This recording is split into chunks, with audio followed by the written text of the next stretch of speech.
El síndrome confusional agudo es un síndrome clínico caracterizado por alteraciones en la conciencia y disminución de la atención. Su inicio es brusco, en horas o días, y su carácter es fluctuante, con empeoramiento vespertino.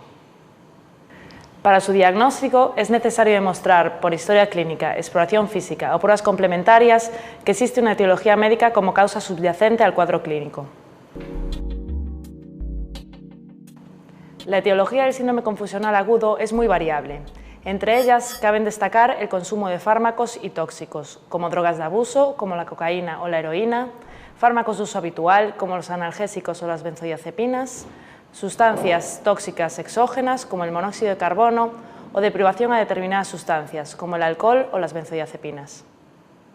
Las infecciones sistémicas, como la infección de orina, la infección respiratoria o la infección abdominal, también son una causa frecuente de síndrome confusional agudo, así como las insuficiencias orgánicas de determinados sistemas, como la insuficiencia renal o la insuficiencia hepática.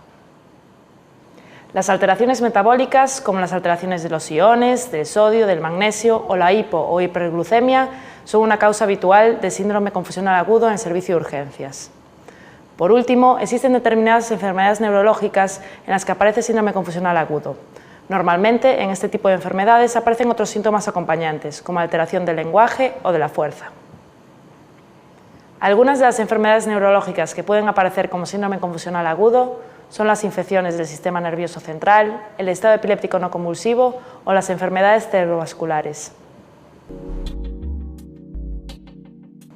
Para el diagnóstico de síndrome confusional agudo debemos tener un cuadro clínico congruente, de curso agudo, de inicio en horas o días, de curso fluctuante, con empeoramiento por las tardes y que combine alteraciones de la atención, alteraciones de la conducta, la memoria, alteraciones del sueño con hipersomnia o insomnio y alteraciones de la percepción, de forma característica, alucinaciones visuales y delirios no sistematizados.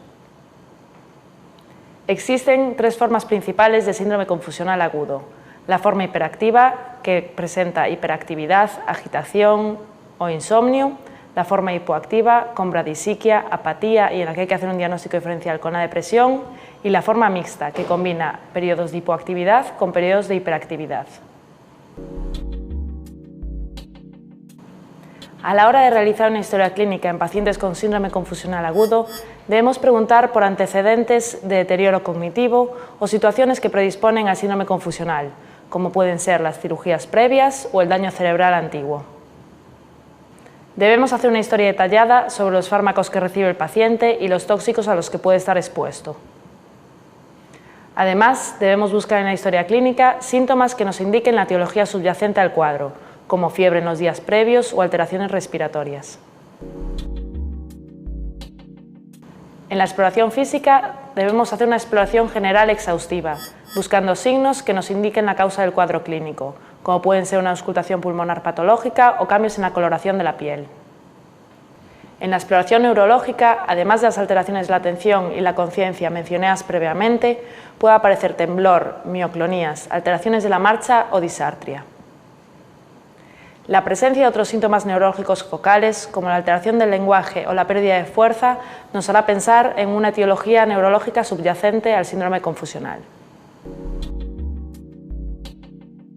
En cuanto a las pruebas complementarias que debemos solicitar en un paciente con síndrome confusional agudo, es importante realizar un estudio bioquímico y un hemograma. Otras determinaciones analíticas, como la vitamina B12 o las hormonas tiroideas, se solicitarán dependiendo de la sospecha clínica. La gasometría arterial puede presentar hipercapnia o alteraciones del pH, que pueden aparecer en determinadas etiologías de síndrome confusional. Las determinaciones toxicológicas en sangre y orina y los niveles de fármacos, como el litio o la digoxina, se determinarán según la historia farmacológica del paciente. Un electrocardiograma, radiografía de tórax o análisis de orina se realizarán dependiendo de la historia clínica. Las pruebas de neuroimagen, fundamentalmente el TAC cerebral, se realizará cuando no hay una causa evidente de síndrome confusional o ante alteraciones en la exploración neurológica. Será necesario realizar una punción lumbar si hay una sospecha de meningoencefalitis o no hay causa obvia del síndrome confusional. Por último, el electroencefalograma nos sirve para confirmar el diagnóstico de estado epiléptico no convulsivo y para reafirmar la sospecha de determinadas encefalopatías metabólicas, como por ejemplo la aparición de ondas trifásicas en la encefalopatía hepática. En cuanto al diagnóstico diferencial, debemos tener en cuenta diferentes entidades. En primer lugar, la afasia, que es una alteración en la emisión y comprensión del lenguaje que puede aparecer en algunas enfermedades neurológicas, sobre todo en las enfermedades cerebrovasculares. La afasia tiene en común con el síndrome confusional agudo la presencia de un lenguaje incomprensible. Sin embargo, no aparecen alteraciones de la conciencia. Otra enfermedad con la que hay que hacer el diagnóstico diferencial es la demencia. La demencia presenta alteraciones de la memoria, del sueño y agitación. Sin embargo, el curso de la demencia es insidioso y no presenta alteraciones en el nivel de conciencia. En la depresión pueden aparecer alteraciones de la memoria, la atención y la concentración. La apatía se puede presentar en la depresión y también en la forma hipoactiva del síndrome confusional. Sin embargo, la depresión se caracteriza por un ánimo bajo y en ella la conciencia y la orientación son normales. Por último, debemos realizar el diagnóstico diferencial con la esquizofrenia, que también presenta alteraciones de la memoria, la concentración y la organización del pensamiento. La esquizofrenia tiene un curso más crónico y afecta a personas más jóvenes que el síndrome confusional agudo. Además, las alteraciones de la percepción son fundamentalmente alucinaciones auditivas frente a las visuales del síndrome confusional y delirios bien sistematizados. En cuanto al tratamiento del síndrome confusional, lo primero que hemos de realizar es el tratamiento de la etiología del cuadro, por ejemplo, con antibioterapia si existe una infección sistémica. En segundo lugar, hay que suprimir todos los fármacos innecesarios, sobre todo aquellos que afecten al nivel de conciencia, como las benzodiazepinas o los analgésicos opioides. Es necesario llevar a cabo unas medidas generales, evitar los ruidos, mantener un ambiente en calma, evitar el encamamiento prolongado del paciente y asegurar una hidratación y una nutrición adecuada. Si fuera necesario, por agitación, hiperactividad o insomnio, se pueden administrar determinados fármacos, por vía oral o por vía parenteral.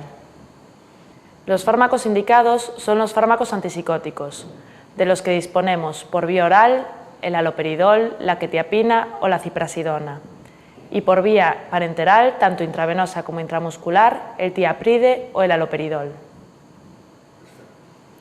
Por último, si existe la sospecha de un síndrome de privación alcohólica, el tratamiento de elección son las benzodiazepinas, lorazepam o diazepam o el clometiazol asociado a vitaminas como la niacina y la tiamina.